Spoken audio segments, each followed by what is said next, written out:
এদিকে আলী সামনের দিকে যাচ্ছে, যাওয়ার পরে দেখলেন একটা বিশাল একটা বিশাল একটা চক।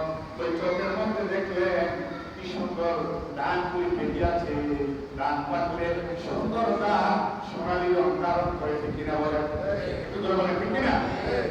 সোনালি রং ধারণ করে হাদিস শরীফের মধ্যে আসছে নবী সাহাবী হযরত আলী, আমাদের কিন্তু অভ্যাস ধানকে দেখতে গেলে আমরা ধান সুবিধা দেখি, যেমন ধান বেশি না চিরা বেশি, ঠিক না? হযরত আলী সেখানে ধান দেখতেছেন। হযরত আলী করে আমি দেখলাম প্রত্যেকটা ছড়ার মধ্যে এত সুন্দর ধান দেখা যায়। পরে যখন হাতের মধ্যে লই নিয়া ভোর দিলে দুই একটা ধান থাকে হাতের মধ্যে, সব দুইটা চলে যায়। ধরে বলেন নাউযুবিল্লাহ, আরে আশ্চর্য হইলেন। তারপরে একটু সামনে গেলেন, যাওয়ার পরে দেখলেন কি সুন্দর একটা ময়ূর। বলেন তো ময়ূর দেখতে সুন্দর না খারাপ? আর বলেন, আরো জোরে বলেন, সুন্দর ময়ূর দেখে সুন্দর, ময়ূর দেখতে সুন্দর ঠিক না বলেন? ময়ূর এত সুন্দর লাগে, ময়ূরটা দেখতে খুব সুন্দর। ময়ূরের গায়ের মধ্যে লেখা লা ইলাহা ইল্লাল্লাহ, লা ইলাহা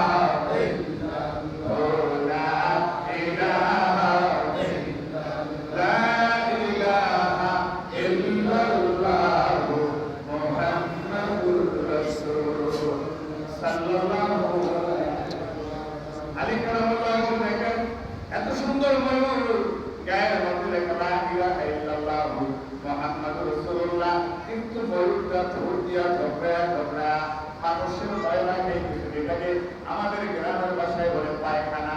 ধরে বলে নাউযুবিল্লাহ। হযরত আলী আর সামনের দিকে গেলেন না, ফিরে চলে আসলেন। এই সাথে কি এখনো নবীজি মসজিদে নববীর সঙ্গে, মসজিদে নববীর মিম্বারের সঙ্গে হেলান দিয়ে বসে আছে। জোরে বলেন সুবহানাল্লাহ, আর জোরে বলেন সুবহানাল্লাহ। হযরত আলী ডাকতে বলেন সাইয়েদনা ইয়া রাসূলুল্লাহ, ইয়া হাবিবাল্লাহ, আপনি আমাকে বলছিলেন অপর দিকে যেও না, আর বলে বলছেন যদি যাও প্রথম যে ব্যক্তিকে দেখবা তাকে তুমি আঘাত করবা। কি করবা? জোরে বলেন, আঘাত করবা। হুজুর লোকটা এত সুন্দর, এত বুজুর্গ লোক দেখে আমি ভয় পেয়েছি, তাকে কেমনে আঘাত করবো। কিন্তু যখন আপনি নবীর ভালোবাসা আমার মনে হৃদয় হলো যে পৃথিবীর জমিনে আমার নবীর চাইতে এত দামি মানুষ আর কেউ হইতে পারে না। এই লোকটা যত দামি বুজুর্গ হোক না কেন, আমার নবীর কথা মতো আমি আঘাত করবো। ইয়া রাসূলুল্লাহ, ইয়া হাবিবাল্লাহ, আমি যখন আমার তরবার দিয়ে তাকে আঘাত করলাম, তখন তার শরীর থেকে কতগুলি রক্তের ফোঁটা মাটিতে পড়লো। প্রত্যেকটা ফোঁটা থেকে একটা করে শুকর জন্মকারী জঙ্গলায় চলে গেল। হুজুর কারণ কি, ঘটনা কি?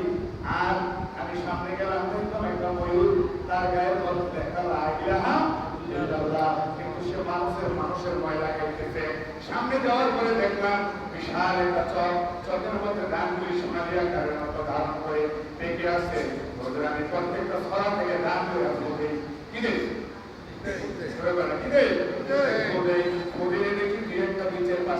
ধান থাকে আর সকাল হইতে উড়ে চলে যায়। কারণটাকে একটু খুলে বেড়ায়।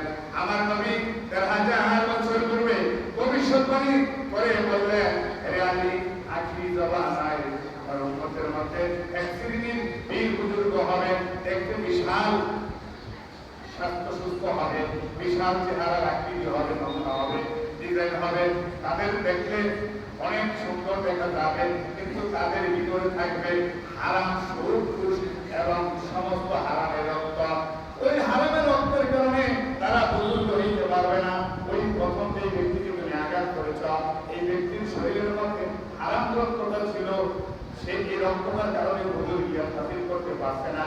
এর আগে তুমি যখন তরফ দিলা, তুমি যখন তলোয়ার দিয়ে আঘাত করলা, তার শরীর থেকে হারাম রক্তটা যখন মাটিতে পড়ে গেল, সুন্দর হইয়া জন্ম নিয়ে তারা চলে গেল জঙ্গলায়। ওই লোকটার হারাম রক্তটা পড়ে যাওয়ার পরে বাকি যে রক্তগুলি ছিল সেগুলি ছিল হারাম। তারপরে সে বুজুর্গিয়া হাসিল করতে বলে হুজুর ময়ূর ময়লা খাইতেছে, মানুষের ময়লা, এটা বুঝলাম না। গায়ের মধ্যে কালেমা শরীফ। আল্লাহর নবী বলেন, হে আলী, আখিরি জবানায় আমি নবীর উম্মতের মধ্যে অনেক ওলামায়ে কেরাম কত জমায়েত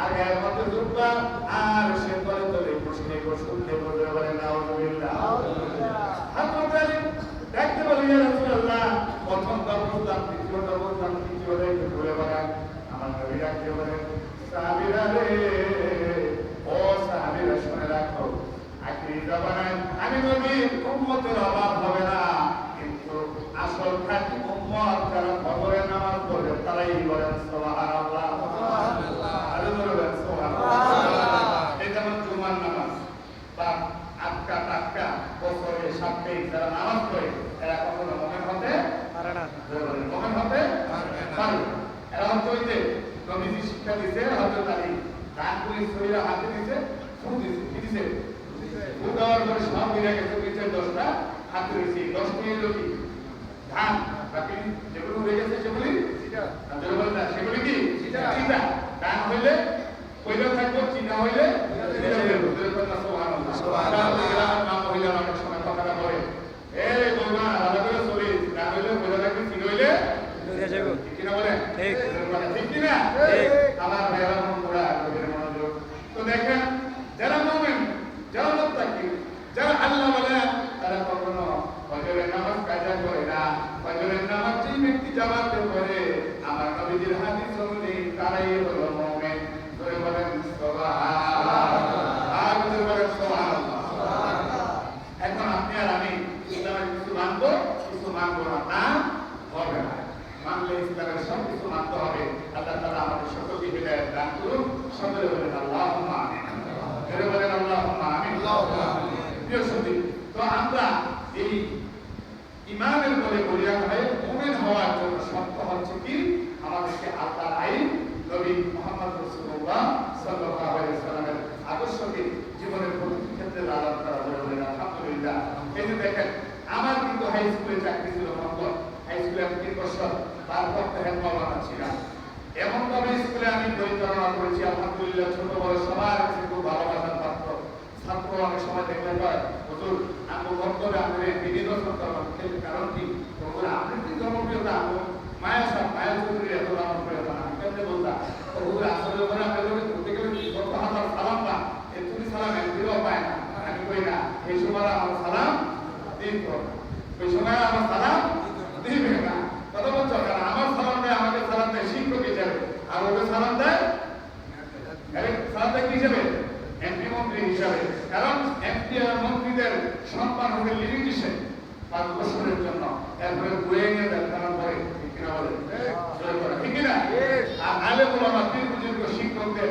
সম্মান হলো আনলিমিটেড সুবহানাল্লাহ বলে সুবহানাল্লাহ দেখেন আমি যখন চাকরিটা সরকারি হবে তখন আমার কাছে চুপচাপ কমিটির লোক এবং সভাপতি আমাদের বলছে এবং হেডমাস্টার শুধু আমার কানে কানে বলছে হুজুর আপনাকে 50,000 টাকা খরচ দিয়ে তুই সারবো ঘুষ হিসাবে চাইলে এই কথা বলতে শুধু খরচ দিয়ে আমি অনেক চিন্তা ভাবনা করছি চিন্তা করলাম এই ঘুষ এর নাম কি ঘুষ আমার বংশধর পূর্বপুরুষ থেকে উড়িয়ে উড়িয়ে একদিন বুঝল তা না হইলেও আমি একটা মুসলিম ঠিক কিনা বলে মুসলমান হিসাবে আমি যদি 50,000 টাকা দিয়ে চাকরিটা দিই সারা জীবন যত ইনকাম করবো সবই হারাম হলো অতএব আমার দিদিকের মালিককে বলেন না বাবাকে এখন আমি সেই পোস্টে থাকলে আমাদের 50,500 টাকা বেতন পাইতাম কিন্তু সেটাও আমি করি নাই চাকরি ছেড়ে দিছি আমার পোস্টে 3 লোক ইন্টারভিউ দিয়া যে ফার্স্ট হয়েছে হ্যাঁ চাকরিও নেই টাকা দেয় নাই সেকেন্ড হয়েছে হ্যাঁ চাকরিও নেই হাত দিয়ে হয়েছে একটা মাওলানা বিধান এক 3 লক্ষ টাকা দিয়ে বসছে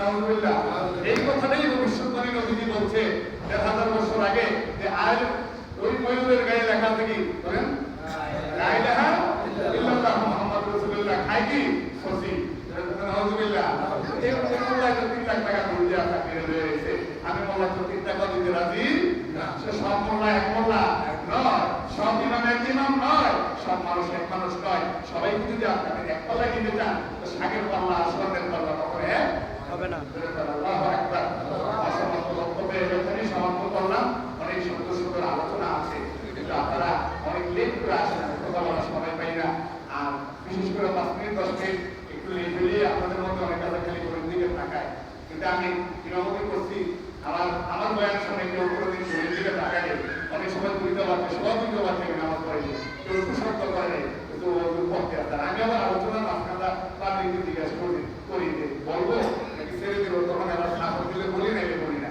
কারণ মানুষের কষ্ট দিয়া আমি সারাক্ষণ বয়ান করতেই থাকলাম, এটা কোনো লাভ নেই। আর ঘন্টার পর ঘন্টা আওয়াজ শোনার প্রয়োজন নেই, কথার মতো কথা দিয়ে একটু শুনে আমল করতে পারলে যথেষ্ট। এই কথা আজকে 3টা জিনিস আমরা নবীদের হাদিস থেকে শিখলাম, যে আমাদের ভিতরে যদি হারাম রক্ত থাকে, আমরা যত বড় মাওলানা বুজুর্গই হোক, আল্লাহর কাছে বুজুর্গিয়াত হাসিল করা যাবে না। এই জন্য হারাম পরিত্যাগ করতে হবে, হারাম থেকে দূরে থাকতে হবে। গুরু সুদ জেনা ব্যভিচার সকল হারাম থেকে আল্লাহ আমাদের হেফাজত করুন। আল্লাহ তাআলা আমাদের সকলকে এই সমস্ত বিপদ আপদ থেকে হেফাজত করুন। আপনারা দেখেছেন আজকে প্রায় 10:40 দিকে একটা ভূমিকম্প হয়েছে, সরকার সারা বাংলাদেশি হয়েছে, দেখলাম। আমরা যেন মুসিবত থেকে হেফাজত করে সবাই বলেন আমিন। আর আমাদের বাংলাদেশে হাল বর্তমানে মাশাআল্লাহ সূত্র মহাজনা আছেই, এত পুরো সুদের কারিগরি। এই কিছু 2-3 দিন আগে শুনলাম হাসিনার একটা ঢাকা বাসীদের ওদিকটা নাকি চট্টগ্রাম বন্দর আমেরিকার হাতে তুলে দিয়েছে। সম্পত্তিটা এখন আমি জানি না, আমি কোনো কথা তৎপর না হয়ে বলি না, এখনো চেষ্টা করতেছি কনফার্ম হওয়ার জন্য। কিন্তু আমার দুঃখ হলো বাংলার কর্মীরা হাসিনার ক্ষমতা একটা আন্দোলন করলো, সংগ্রাম করলো, প্রত্যেক শুক্রবারই লাগি তুলে নেই জায়গা এখন নামে না কিল্লিগা দেশের পরিস্থিতি ভয়াবহ, ঠিক কিনা বলে? বলেন ঠিক কিনা?